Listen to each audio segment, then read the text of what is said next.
Bienvenue à tous et à toutes dans mon univers coloré.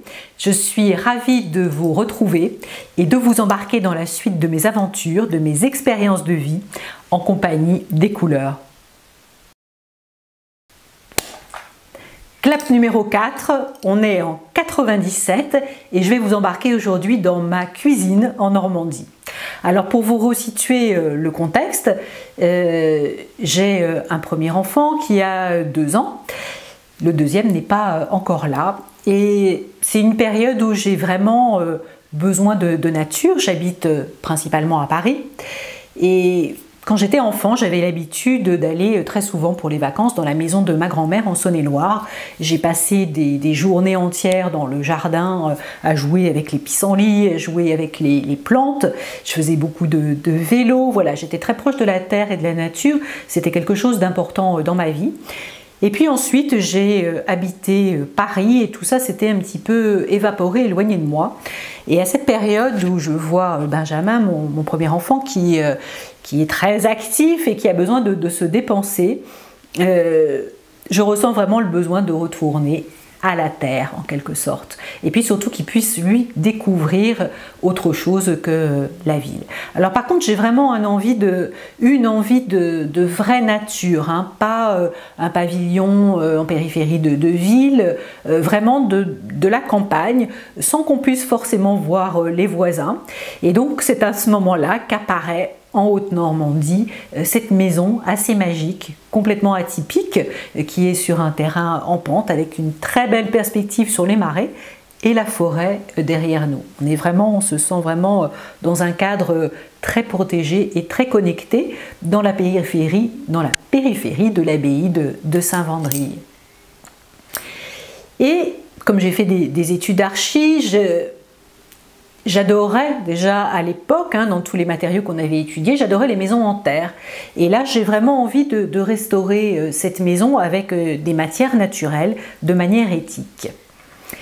Il y a une pièce qui est une pièce qui est un peu la plaque tournante de la maison, c'est la cuisine. Voilà, on y fait la cuisine, mais on y mange aussi tous en famille. C'est une pièce où on vit vraiment. Voilà, on est présent dans cette pièce. On ne fait pas uniquement que préparer les repas.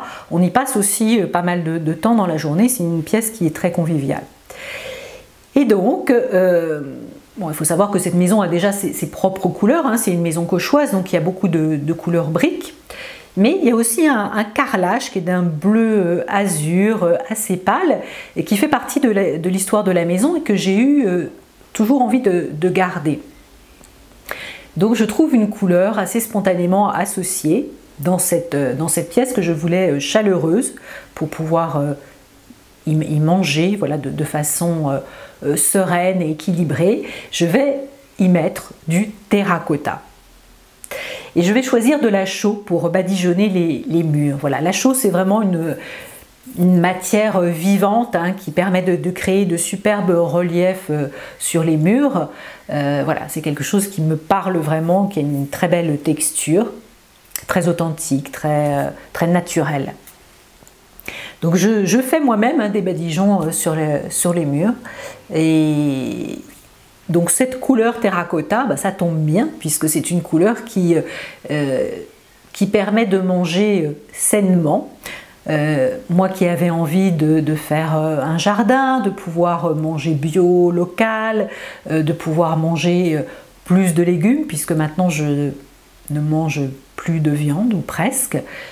Juste un petit peu de poisson. En tout cas, j'avais vraiment ce besoin de ne pas manger de façon industrielle, de prendre le temps aussi de faire la cuisine pour mes enfants. Et donc cette couleur terracotta, elle est vraiment bien adaptée, bien alignée pour ça. Le terracotta, c'est ce ton safrané, épicé. Il nous éloigne des addictions, il nous entraîne à changer nos habitudes alimentaires, quelles qu'elles soient, hein, que ce soit qu'on mange trop, pas assez, qu'on ait tendance à fumer, qu'on ait tendance à boire trop d'alcool, etc. Ça permet vraiment de retrouver un équilibre et de repartir sur des bases saines. Donc pour une cuisine, c'est vraiment une couleur que je vous conseille. Et puis, par rapport à ce carrelage au sol qui était bleu bleu azur.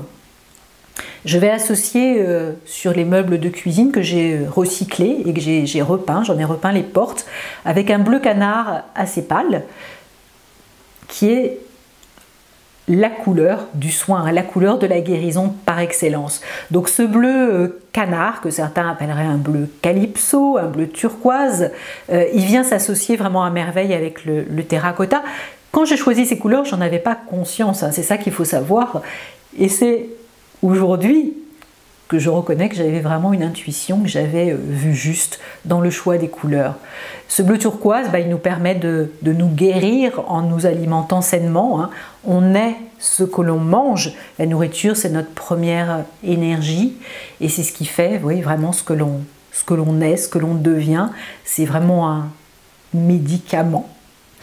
Et voilà, donc cette cuisine, c'est une pièce où on se sent bien, où on mange de façon équilibrée, où on arrive à être gourmand, puisque les couleurs chaudes mettent en appétit, hein, on mange bien. Il y a quelques pointes de rose aussi, hein, par endroit, qui fait qu'on mange avec amour, tous ensemble. Mais on ne se goinfre pas, on n'est pas dans les excès, ni dans un sens, ni dans un autre. Et on mange, encore une fois, de façon saine, avec des produits biologiques, en tout cas le plus possible. Voilà. Donc c'est vraiment une couleur que je vous invite à aller expérimenter. C'est pas une couleur qu'on voit forcément souvent ou qui est très tendance, je dirais, dans les magazines de déco. Expérimentez cette couleur pour voir ce que ça donne sur votre table de salle à manger, pour des assiettes ou autres. Vous verrez que c'est très très agréable. Et vous, qu'est-ce que vous utilisez dans le domaine de votre cuisine ? Qu'est-ce qui pour vous est bénéfique? Qu'est-ce qui vous attire? Qu'est-ce qui fait que vous mangez de façon équilibrée au niveau des couleurs dans lesquelles vous vivez? Est-ce que vous êtes déjà posé la question? Voilà, écoutez, je suis ravie pour tous ceux qui suivent cette expérience, mon expérience de vie à travers mon récit des couleurs. Si ça vous plaît, n'hésitez pas à le partager. Il y a plein de gens qui n'ont pas la conscience des couleurs et à qui ça peut contribuer. Vous abonner à la chaîne évidemment pour me permettre d'avoir plus de vues. Un petit coup de pouce, un petit j'aime me permet aussi d'être plus diffusé. Donc un grand merci à tous ceux qui le feront. Des commentaires aussi me feraient grand plaisir pour partager vos expériences. Je vous embrasse, je vous dis à tout bientôt pour de nouvelles expériences colorées. À très vite.